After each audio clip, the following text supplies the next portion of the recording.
जय श्री राधे, जय श्री कृष्ण भक्तों। आप सभी को होली की हार्दिक शुभकामनाएं। एक बार की बात है, त्रिलोक पर विजय प्राप्ति के लिए हिरण्यकश्यपु ब्रह्मा की तपस्या में लीन था। असुरराज हिरण्यकश्यप की तपस्या से प्रसन्न होकर ब्रह्मा जी ने उसे वर मांगने को कहा। तो उसने कहा कि अमरता का वरदान चाहिए। ब्रह्मा जी ने कहा कि यह संभव नहीं है, कुछ और मांगो। तो उसने कहा कि आपके बनाए किसी प्राणी, मनुष्य, पशु, देवता, दैत्य, नाग आदि किसी से मेरी मृत्यु ना हो। मैं समस्त प्राणियों पर राज्य करूं। मुझे कोई न दिन में मार सके न रात में, न घर के अंदर मार सके न बाहर।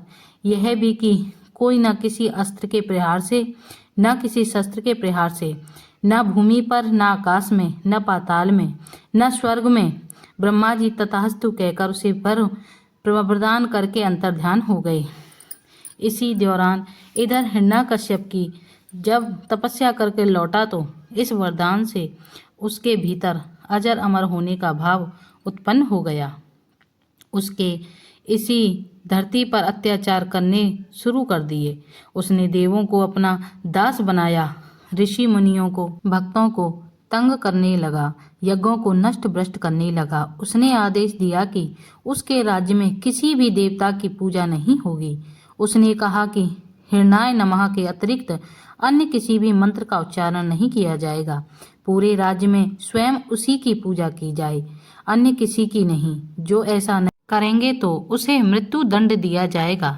कुछ समय के बाद प्रहलाद का जन्म हुआ तो राज्य में खुशियां मनाई गईं। हिरण्यकश्यप के 4 पुत्र थे, अनुलाद, हलाद, भक्त प्रहलाद और संहलाद। प्रहलाद का उपनयन संस्कार करके उसे गुरुकुल भेजा गया। कुछ समय बाद हिरण्यकश्यप को यह जानने की उत्सुकता हुई कि गुरुकुल में मेरे पुत्र का क्या सीख रहे हैं। उसने प्रहलाद को बुलाकर पूछा, तुमने गुरुकुल में क्या सीखा? प्रहलाद ने कहा कि भगवान विष्णु की नवविध भक्ति सीखी है। अपने पुत्र के मुख से अपने शत्रु विष्णु का नाम सुनकर हिरण्यकश्यप क्रोधित हो गया। कई बार समझाने पर भी प्रहलाद ने विष्णु की पूजा पाठ बंद नहीं की। तो इससे क्रोधित होकर हिरण्यकश्यप ने अपने गुरु को बुलाकर कहा कि ऐसा कुछ करो कि यह विष्णु का नाम रटना बंद कर दे। गुरु ने बहुत कोशिश की किंतु वे असफल रहे।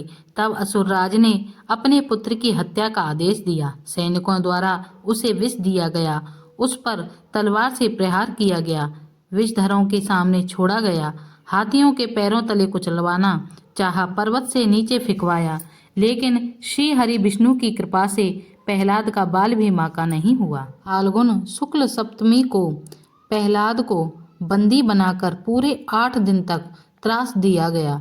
हर तरह से मारने का प्रयास किया। हिरण्यकश्यपु को चिंता होने लगी कि यह नहीं मर रहा तो विष्णु की ही भक्ति करने लगेंगे।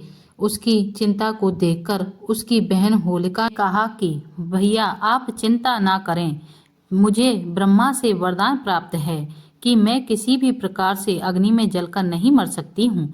अग्नि में तो सभी भस्म हो जाते हैं।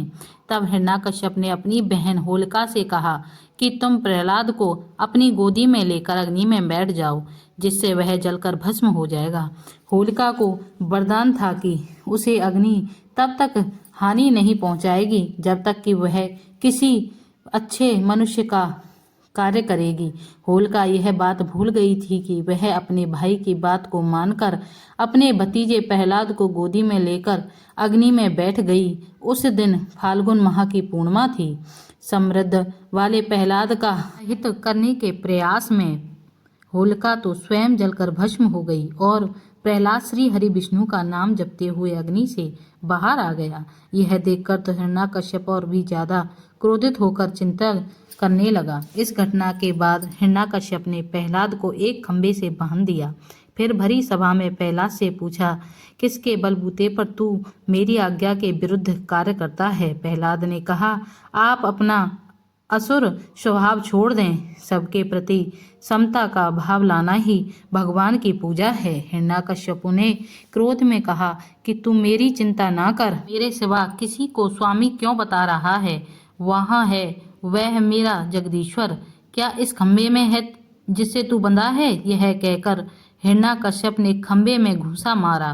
तभी खंबा भयानक आवाज करते हुए फट गया और उसमें से एक भयंकर डरावना रूप प्रकट हुआ, जिसका सिर सिंह का और धड़ मनुष्य का था। पीली आंखें, बड़े बड़े नाखून, विकराल चेहरा और तलवार सी लपलपाती जीभ, यही नरसिंह अवतार थे। उन्होंने तेजी से हिरण्यकश्यप को पकड़ लिया और संध्या की बेला में, न दिन में न रात में, न अस्त्र से न शस्त्र से, न भूमि पर न आकाश में, न ही घर में अंदर न ही बाहर, इतना कहकर उसका कलेजा नाखूनों से चीर डाला। हजारों सैनिक जो प्रहार करने आए, उन्हें भगवान नरसिंह ने हजारों भुजाओं और नख रूपी शस्त्रों से उधेड़ कर मार डाला। फिर क्रोध से भरे नरसिंह भगवान सिंहासन पर जा बैठे।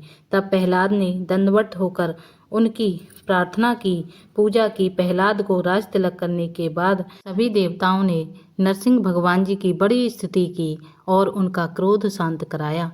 फिर सभी ने प्रहलाद को आशीर्वाद देकर प्रस्थान किया और नरसिंह देव भी अंतर्ध्यान हो गए। जय श्री राधे, जय श्री कृष्ण।